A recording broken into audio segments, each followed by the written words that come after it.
All right, so what we're going to do, we're going to dig into polarity management that I mentioned a few times. So I got two new things to pass out. One is, and I printed this on 11 by 17. That gives us a little bit more room, actually. But I'll also send you this worksheet, so if you want the worksheet, it also fits fine on a 10 by 11. So this is a polarity management worksheet that I've used as an exercise that will work well as a classroom exercise. And then this is just another handout with a few of the some new slides I'm doing this morning. Again, not every slide, but it kind of captures the key slides. And I'll send all my PowerPoints so you have all the slides if you need them. So we've talked a lot already. A lot of the work on deliberation, a lot of the work on wicked problems is recognizing that most problems have kind of, again, competing underlying values and paradoxes or tension kind of underneath them. I've been doing that work for a long time, and just the last 2 years, there's been some nice publications come out about NIF forums saying, they talk about trade-offs as a key part of it, but then when you actually watch transcripts, people aren't doing much with those trade-offs, right? Or there's often just a recognition that I agree to disagree, but not to what degree do people actually work through it. So I've been spending a lot of time the last year or so trying to kind of find out, okay, how do we actually make sure we do that, right? And it goes back to what I talked about, the deliberative facilitator, me getting my students to be more and more active facilitators, because again, we weren't doing it naturally. Even if you recognize the tension, people tend to just recognize it and then say we need a balance and kind of end it there versus struggle with what does that balance mean and those kind of things, right? So this is some new material I've been developing to really try to dig deep into it. And one way to dig deep into it is we've been doing this polarity management stuff. I was just explicitly saying, you know what, this meeting is all about this specific polarity, right? It started with I mentioned the superintendent cert. That was the first time I did that survey, and it was so clear there was this tension between a strong leader and a collaborator that I knew the meeting had to be about that, right? Well, not the whole meeting, but we had a 2-hour public forum, about a 45-minute session was specifically, let's just engage that one specific tension, right? Not long after that, I helped my local church, First Presbyterian Church in Fort Collins, that was dealing with gay ordination issues. Right? It was a pretty conservative church. Its national denomination had kind of liberalized, and we're kind of changing rules, making it more kind of pro-gay friendly in a sense. A lot of the local, at least the leadership, was very nervous about that, so they kind of initiated a move to leave the denomination. Leaving the denomination owned the church. So they left the denomination, they would have had to come up with $10 million to buy the church, right? Half the congregation thought that was completely ridiculous, and half the congregation supported it. So this church was blowing up, right? So we did this process. We actually did a polarity management process between truth and grace, right? In terms of kind of a Christian perspective, if you haven't been Christian. It worked within that. It's very hard to do deliberation across religious perspectives, right? But within one religious perspective, it was this clear tension that some people say Bible says it's wrong. The Bible says we shouldn't judge people, and it's about grace, about loving people wherever they are, right? So people were coming from different perspectives, right? We ended up doing this working with the local food clusters, an organization that really kind of trying to advance local food and urban gardening and those type of things, right? So initially it was this local group, but then they ended up getting a grant and had to become a 501c3 and things like that. So this was this whole grassroots movement. There's a grassroots movement that now needed some leadership, right? But it was very anti-leadership in a way, because this is all these individual things.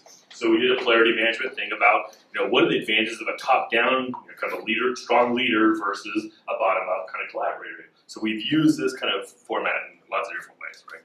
So I'm going to kind of talk through it, how to do it, and then I think I don't know if as a group or maybe even just as smaller groups, kind of pick at least one tension to kind of play it out a little bit, right? To think through to complete this worksheet.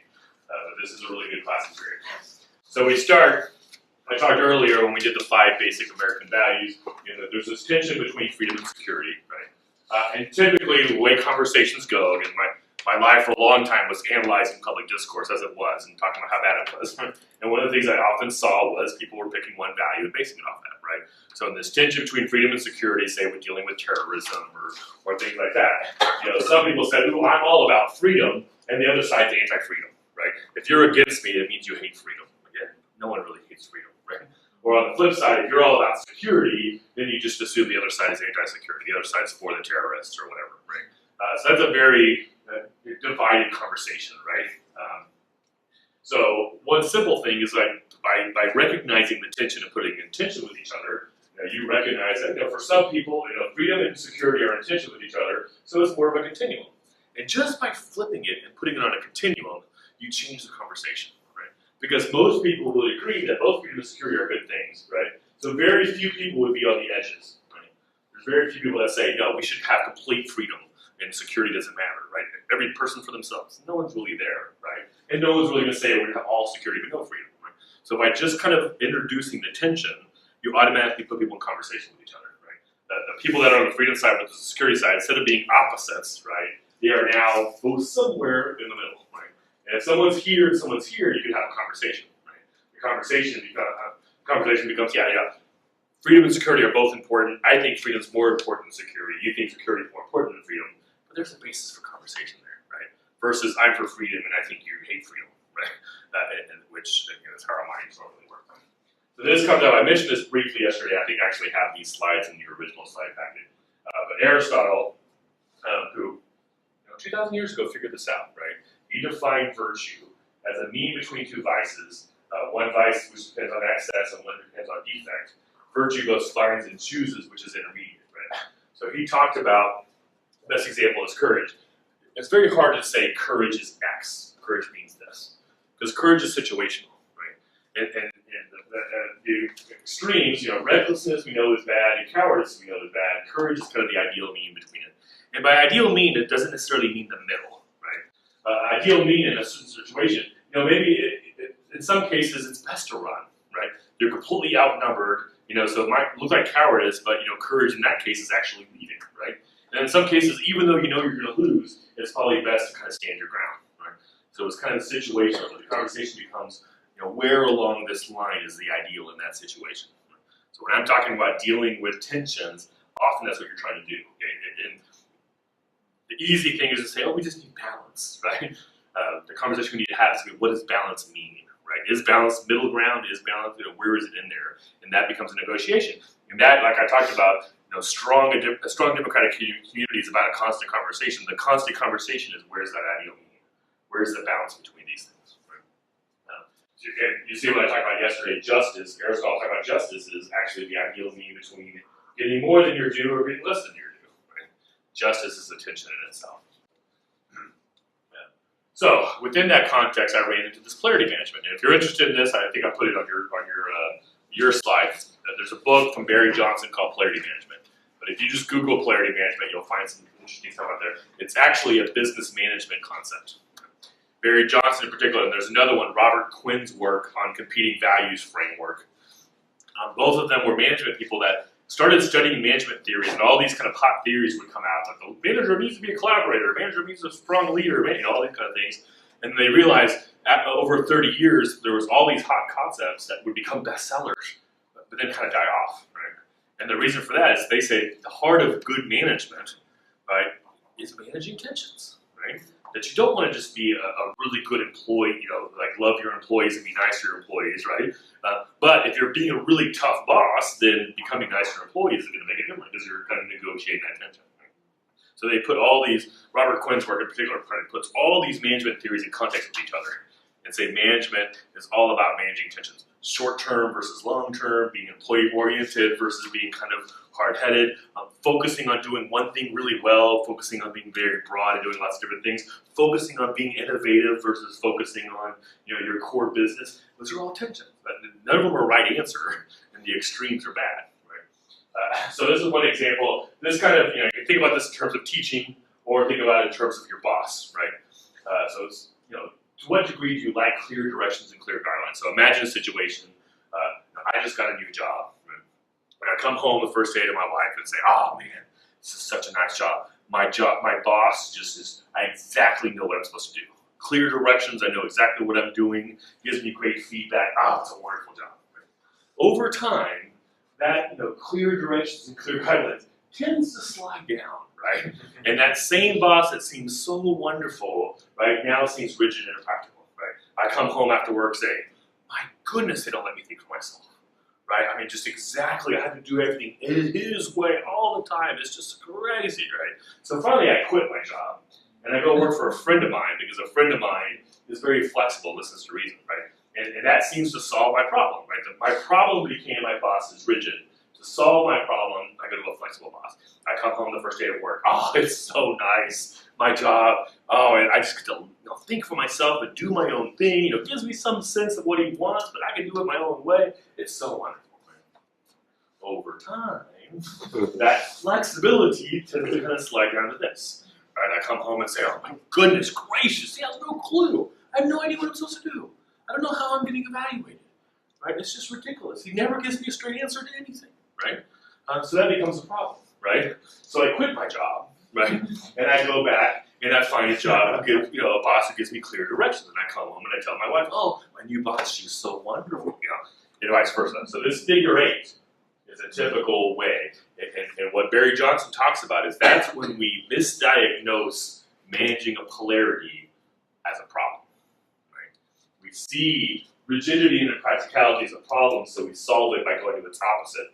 Right? But the problem is, you can't have someone who gives you clear directions and clear guidelines without also having someone who's going to be somewhat rigid and impractical. Right?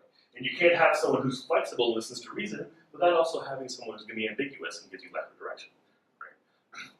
So what we do with these kind of things is often we've pre-identified the tension based on public discourse or a survey or whatever. So that I explain, I do exactly what I just did, kind of using this example, and then we identify the tension, and we have people kind of work through that tension. Right? So here's an example of one that we actually did with K-12 teachers, with secondary school teachers, right? I've mentioned it a couple times, between consistency and flexibility. Right? Consistency is typically a good term, right? If someone says someone's consistent, that's normally a compliment, right? Can anyone think of an insult that basically means consistency? If someone is consistent, they're dogmatic, right? Or they're close-minded. That line between good consistency and bad consistency is pretty gray. And just like the same thing, the line between good flexibility and bad flexibility, right? So what we do, and you see in the worksheet, we give them a worksheet that has the case for blank, the case for blank, and then when blank dominates blank too much, right? So these words were brainstormed during our group, right? And what I normally do, if I'm doing this as a public process, is I hand out these worksheets to every participant. I give them 5 minutes to brain up on their own. Try to put at least 1 or 2 statements in every single one of those boxes, right? Then the table shares their boxes with the whole table, and then my students filling it out for the table. And then if we have time, then we report out, so as a whole group of 100, we kind of have one big one. Right? But the simple idea is, make the case for consistency. When we focus on consistency and it goes well, what happens? Right? What are some of the words that connect? What are some of the results that we have? Best case scenario. Right? So the group kind of fills this out, and particularly with K-12, consistency is important for measurement. Right? People that like data, we need everyone doing the same thing so that data is rigorous and valuable, right? And that makes the case for kind of top-down, right? We need every school to do science the same way so we can kind of see what schools are doing it better and those type of things, right? So all these words are good: tradition and fairness, reliability, measures and standards. And then we do the same thing. Okay, when flexibility goes well, when we provide people flexibility and it works wonderfully, what happens, right? They fill out all those words. Then we make them fill out the bottom. What happens when we focus too much on consistency? And they fill out all these bad words about that, and kind of same thing with that. And the power of change, when you're essentially changing the polarity, right? As they come into the meeting, if I pick a good tension, there are some people that are all about consistency, right? And this is how they think, right? The consistency people see all the wonderful things about consistency and all the horrible things about flexibility, right? And the flexibility people are the opposite. So they can't talk to each other. They can't understand. How could anyone think testing is a good idea, right? But then when we sit them down and as a group give them the assignment to fill out one of these worksheets, right? Everyone pretty much agrees these are good things, and everyone pretty much agrees these are bad things. Right? At the beginning of the meeting, it's this side against this side. At the end of the meeting, it's we all want the top, and we all want to avoid the bottom. You've changed the conversation. At the beginning of the meeting, we're oppositional, right? At the end of the meeting, we're side by side saying, okay, this is what we want. We want to avoid this stuff, and we want to get this stuff, right? So now you've mapped the polarity, you've mapped the tension, right? And it creates aha moments, it creates understanding, right? Because if I'm the consistency person, now I'm like, oh, I'm against that stuff too. And that's what you're focused on, right? So you're creating thinking. People are, and this is, we go back to the responsibility as a facilitator, is to help people understand the kind of drawbacks of their position and the advantages of the opposing position. That's what polarity management does, right? I recognize that, yeah, I'm for consistency, but yeah, I recognize if we focus too much on consistency, we get this bad stuff. Or it goes back to aerosol. There's a long continuum, right? So down here is when consistency, when we're on the far left end, and we have all consistency, no flexibility, right? This is kind of a fourth way through where we have consistency dominating flexibility, more consistency and flexibility, but not too much. Then in the middle, and then here's where flexibility is revered a little bit more than consistency. And then here's where we're on the far right end, where flexibility dominates. And most people, once you kind of lay it out that way, agree that the extremes aren't good. So then the question becomes, where are we here? Right? So here's kind of what the worksheet that you have in front of you. Sometimes we fill it out if we know what the tension is going in, and then sometimes it becomes a process. I did a process with a K-12 staff, with the staff of teachers at elementary school, and I gave a lecture about tensions and polarities, and then I said, so what are some of the polarities in your work? Same thing, I had them work in their groups first. Right? Everyone write down, on an index card, write down 2 or 3 tensions you see in your work, and they shared it at their table, and then each table reported out kind of the most kind of key tension that they talked about. So then I had a list I typed them up on the keypads, so we had a list of 10 tensions in the room, and then we asked them to prioritize all those tensions, which are the most important, right? And they picked, they prioritize it with the keypads, the top 3, I sent it back to the table, I said, okay, do a worksheet on one of those for the top 3, right? And again, you just could. For bosses, it's wonderful, right?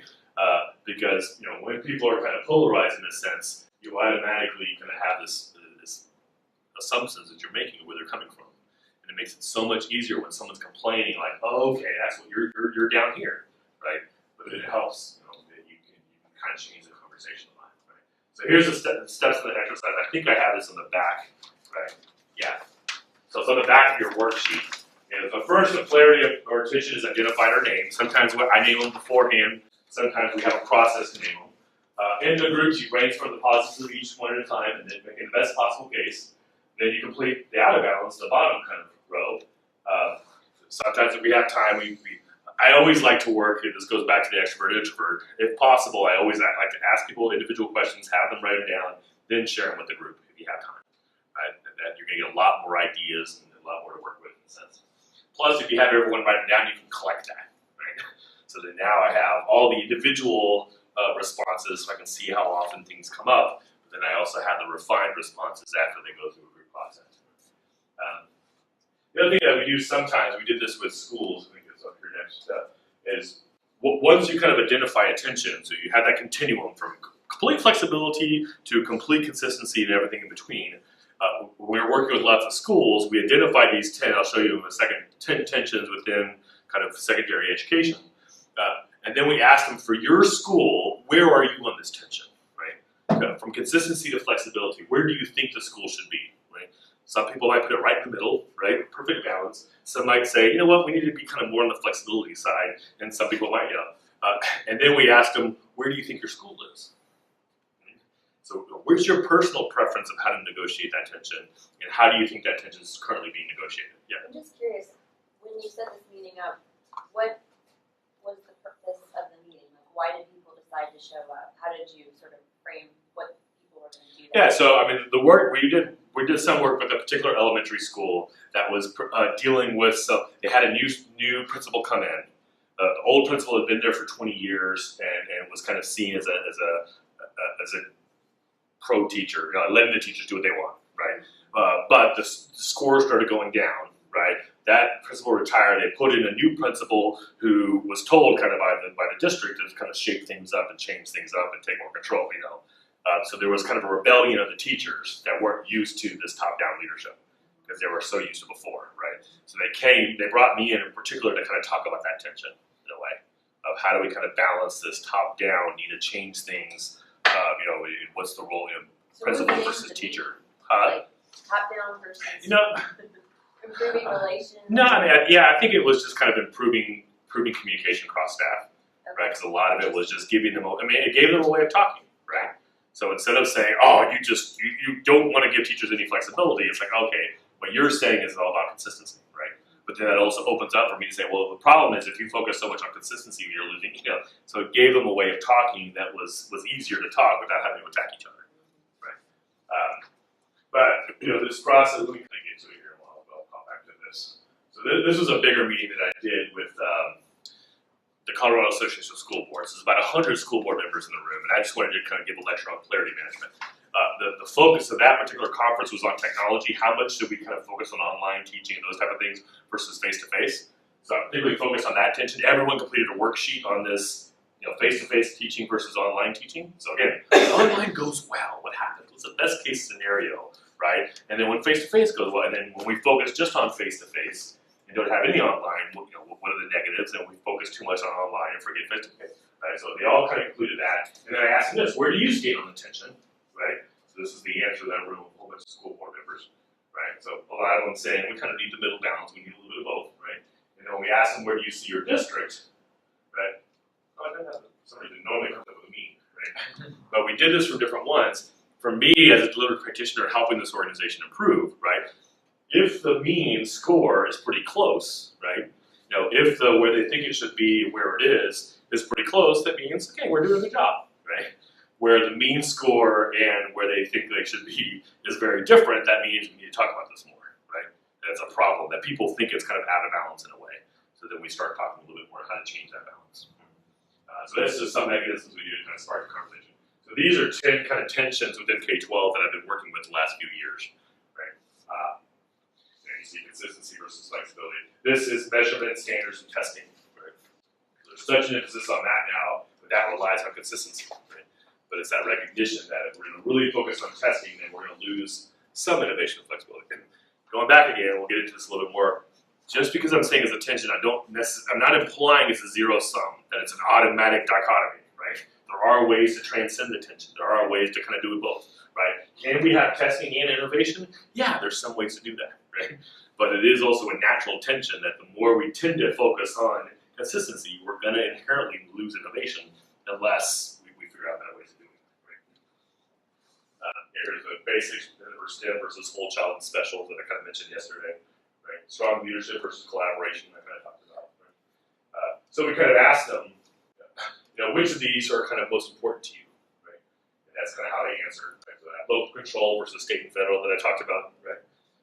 And then we had them at their tables, kind of, okay, pick one of these top three, and kind of, so everyone completed a worksheet on the technology one, and then people identify one other worksheet. Right? Yeah, this is kind of, I asked, where do you see your district? So,